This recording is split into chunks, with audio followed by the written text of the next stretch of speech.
አጠቃላይ የከተማውን የመሰረተ ልማት ተደራሽ ለማድረግ ህዝቡን በማሳተፍ እኛም እንደ ተቋም አስተዳደር ምክር ቤቱን በጋራ የምንሰራው ስራ ነው። በሶስት ሎት ነው ቆራርጠን የሰጠነው ወደ 1.915 አካባቢ አጠቃላይ ያዝነው እቅድ ነው። ይዲችና ካልቨርት አሁን የመጀመሪያው ዙር የተሰጠው 815 ሜትር አካባቢ ነው። ወደ 80.4% ደርሷል። ኮፒንጉ አጠቃላይና ግንባታው የቁፋሮ ስራው ወደ 85 አካባቢ ደርሷል። ሁለተኛና ሶስተኛውን ዙር ደግሞ ጫራታውን ጨርሰን የሳይት ርክክብ ከትናንትና በኋላ አድርገናል። ስፔሻሊ ይሄ አሁን የተጀመረው ወደ 10.9 አካባቢ ነው የሚፈጅ ይበል የሚያሰኝ ስራ ስለሆነ ይሄን አጠናክረን እንቀጥላለን። ማህበረሰቡም ከጎናችን ነው። በዚህ ወቅትም ሆነን በችግር ጊዜ ቢሆንም ማልማት እንደምንችል ያሳየንበት ስራ ስለሆነ ይሄን አጠናክረን እንቀጥላለን። መልካም አጋጣሚ ሆኖ ደግሞ እዚህ ያለንበት ቦታ ላይ ኮብልስቶን ያዝነው አንዱ እቅድ ነው። ቅድሚያ ሰጠነ ቦይ ማፋሰሻውን የሰራ ነው። በስከዚህ በስከላይ በኩል እንደምታዩት የውሃ ማፋሰሻው ወደ መንገዱ ወደ ኮብልስቶን እንዳይሄድ ማቀፊያም ስለሆነ ከታች ጋር በታይብ በኩል ደግሞ ኔክስት ኮብልስቶኑን ስንሰራ የምናስኬደው በሊን እናስይዘዋለን።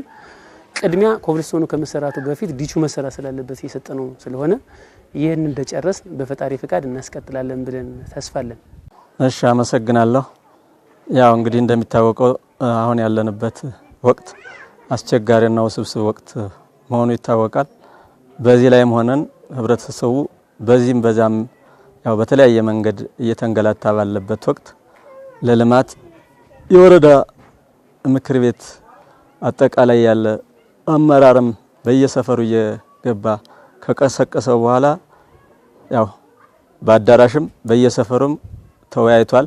ከተወያየ በኋላ ልማት ምን ጥቅም እንዳለው ያው ከተገነዘበው በኋላ አሁን የሚታዩት የተለያየ ልማቶች ተገንብተው ይገኛሉ። በተለይ ዘንድሮ አስተዳደር ምክር ቤቱ እውነት ለመናገር ጥሩ ስራ ሰርቷል ማለት ይቻላል። ዲች እንደዚህ እንደምታዩት በዚህ ብቻ አይደለም ዙሪያውን በየመውጫው ዲሾች ተሰርተውለታል። ከዚያ አኳያ ህብረተሰቡ ተጠቃሚ ነው ማለት ይቻላል። በክልሉ ከታቀደው የሸገርና የልማት እቅድ አንፃር ወረዳችን በርካታ ፕሮጀክቶችን ቀርጸን ወደ ልማት ያስገባንበት ሁኔታ ነው ያለ።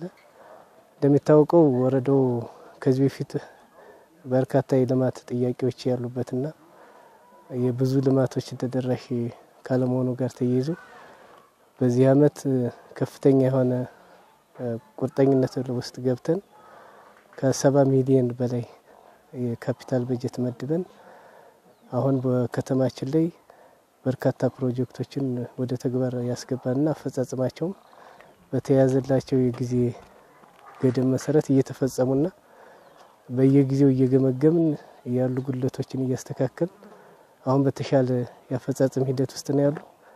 የከተማ ውስጥ ለውስጥ ዲችና ካልቨርት ከ2 ኪሎ ሜትር በላይ ዲች እና በርካታ የካልቨርት ስራዎችን በከተማ ውስጥ እየሰራን ያለ። በቀጣይ የተጀመሩ የቢሮ ስራዎችንም ለማስጀመር በዝግጅት ላይ ነው ያለን ማለት ነው።